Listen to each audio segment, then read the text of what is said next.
우리 맨유가 비록 리그 우승커녕 강등만 겨우 면하고 있는 상태지만 맨체스터의 주인 자리만큼은 되찾아야 하지 않겠나? 지난 첫 번째 경기에서 무려 원정 승리를 거두었으니 홈에서의 승리도 무리한 요구는 아니겠지. EPL의 지배자라 불리는 시티라지만 이번 시즌만큼은 지배자가 아닌 사배자라 볼 수 있지 않겠습니까? 한 시즌 더블을 한다 해서 맨체스터의 주인 자리를 뺏어올 수는 없겠지만 시티놈들의 챔스 진출에 고춧가루를 뿌린다면 적어도 세입자란 오맹은 떨칠 수 있을 거라 생각합니다. 우리야 유로파 우승을 통해 챔스 진출의 가능성이 남아있지만 시티놈들은 4등 안에 들지 못하면 다음 시즌 유로파에 나갈 수밖에 없지 않나? 얼마 전에 트래블까지 했던 팀이 모양 빠지게 유로파에 나간다면, 그리고 우리 맨유가 정말 유로파에서 우승하며 다음 시즌 챔스에 나간다면 적어도 맨체스터 명예 시민의 절반은 맨유를 주인이라 부르지 않겠습니까? 하긴 주인보단 오픈리그에 나가는 세입자가 어디 있겠나. 맨유 팬들 역시 현재로선 그 그림을 가장 바라고 있을 것이며, 그러기 위해선 맨더비에서 무조건 이겨야 한다는 거 알지? 1차전 결승골의 주인공 디알로가 부상으로 시즌 아웃 판정을 받은 관계로 현재 맨유의 전문 잉어는 저 가르나초 한 명뿐이라는 거 아시죠? 호일룬과 지르크지가 주워먹기라도 하려거든 증명 공략이 매우 중요하다고 할 수 있으니 제 위주로 전술을 짜는 게 필승법이라 할 수 있지 않겠습니까? 마운트가 복귀했으니 윙어라면 2명 있다고 할 수 있지만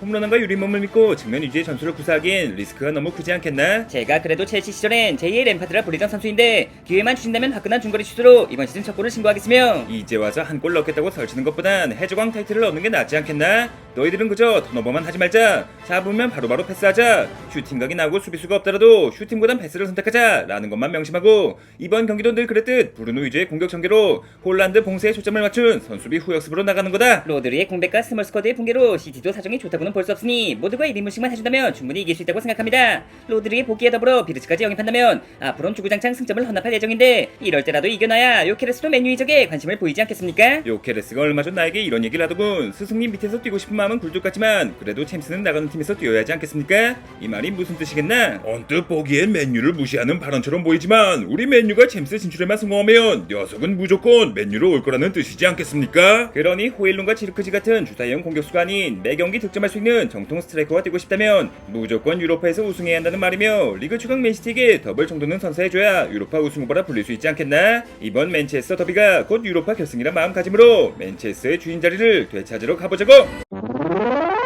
우리가 비록 리그 우승까지는 힘들겠지만 다음 시즌 챔스 티켓을 위해서라도 4위 안에는 무조건 들어야 한다는 거 알지? 누구도 예상치 못한 노팅엄의 난입으로 4위 싸움이 치열한 상황이지만 그래도 우리가 EPL의 지배자 맨시티인데 설마니 4위도 못하겠습니까? 우리의 목표는 당연히 남은 경기 전승이지만 첼시, 맨시티, 뉴캐슬, 브라이튼, 플럼, 빌라, 본머스까지 근소한 승점차로 붙어있는 상황에서 우리만 이기란 법이 어디 있겠나? 그런 법은 없겠지만 그래도 기대 승점은 우리 시티가 가장 높지 않겠습니까? 리버풀의 2패, 아스날의 1무패, 그게 이번 시즌 가장 뼈아픈 패배였지만 남은 경기들은 전부 해볼만한 상대고 하니, 하긴 첼시 놈들은 리버풀전을 남겨놓고 있으니 우리가 좀 더 유리하다고 할 수 있지만 방심은 금물이라는 거 알지? 언제나 우승이 목표였던 우리 맨시티가 4위를 목표로 한다는 게 우습긴 하지만 그거라도 이루지 못하면 챔스 진출에 실패한과 동시에 비르츠 영입도 물거품이 되고 말겠죠. 로드리 선배가 복귀한다면 리그 챔피언 회수야 시간 문제겠지만 그렇다고 비르츠가 챔스도 못 나가는 팀에 오겠습니까? 결국 또 나이든 김덕배와 나사 빠진 포등 가지고 힘겨운 시즌을 보내게 되겠죠. 그나마 덕배라도 남아있으면 다행이지. 조만간 FA로 풀려날 예정인데 설마 주급을 삭감하면서까지 팀에 남아주겠어? 보나마나 사우디에서 몇천원씩 받으면서 아이들을 위해서라도 돈 때문에 사우디에 갈 일은 없겠지만 한 3년 전에 저라면 또 모를까. 지금의 제가 팀에 남는다 해서 별다른 도움이 되겠습니까? 도움이 되고 말고지. 맨시티의 황금기를 상징하는 선수가 팀의 주장으로서 후배들을 이끌어주는 것만 해도 경기력 향상에 상당한 도움이 되지 않겠나? 결국 에이스가 아닌 주장으로서 필드가 아닌 벤치에서 그것도 주급을 삭감해야만 팀에 남을 수 있는 거라면 미국에서 새로운 도전을 시작하는 편이 나을 것 같기도 한데, 사우디나 미국이나 별반 다를 게 없다는 거 몰라?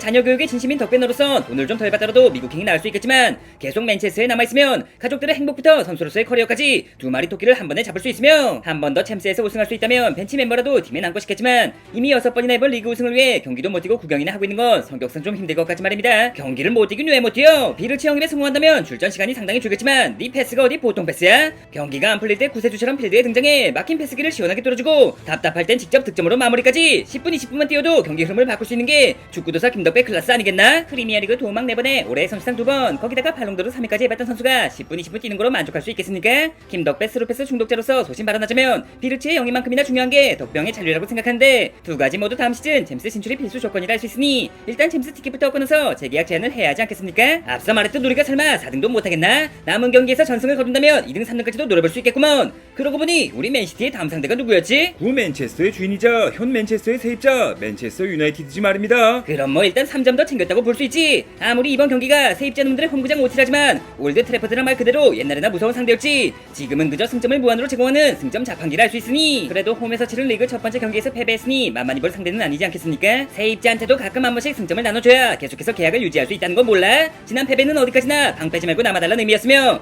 이번엔 우리가 밀린 월세를 받을 타이밍이란 말이지. 상대가 맨유라면 저도 간만에 골맛 좀 볼 수 있겠는걸요. 대승을 넘어 압승으로 세입자 놈들의 승점을 약타는 뒤 간만에 회식 한번 어떠십니까? 그 이름이 뭐였더라? 맨체스터 왕갈비였던가? 무한리필 갈비집에 안 간지도 시간이 좀 지난 것 같은데 요즘 같은 불경기에도 문장송씨가 끊이지 않으며 물가가 아무리 올라도 배 터져 죽을 때까지 갈비를 제공하는 맨체스터 최고의 맛집 맥륜 진사갈비 회식이라면 시즌 막바지 체력 보충으로 딱 좋긴 하겠는걸? 골이나 도움을 기록한 선수에게 냉면까지 추가로 시켜주겠으니 어디 한번 승점부터 갈비까지 무한으로 먹어보자고!